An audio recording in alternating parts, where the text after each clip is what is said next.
मागच्या साधारण 3-4 दशकांच्या पासून काही सन्माननीय अपवाद वगळता बीडचं पालकमंत्रीपद हे कायम मुंडे घराण्याकडे राहिलेलं आहे. परंतु यावेळी हे पालकमंत्रीपद मुंडेंचे पारंपरिक विरोधक असणाऱ्या बारामतीच्या पवार घराण्याकडे जाणं हा कुठला दैवी संकेत म्हणावा.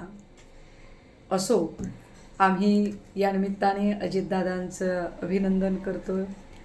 मी त्यांना व्यक्तिशः शुभेच्छा देते. आणि बीडमध्ये रेल्वेचा प्रश्न असेल, MIDCचा प्रश्न असेल, असे अनेक प्रलंबित प्रश्न आहेत, ते किमान आपल्या निमित्ताने मार्गी लागतील अशी अपेक्षा दादा आपल्याला विनंती आहे.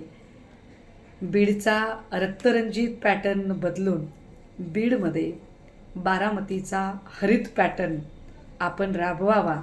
निश्चितपणे बीडची कष्टाळू आणि अत्यंत प्रामाणिक आणि कष्टासाठी चोख असणारे लोक आपल्याला निराश करणार नाहीत.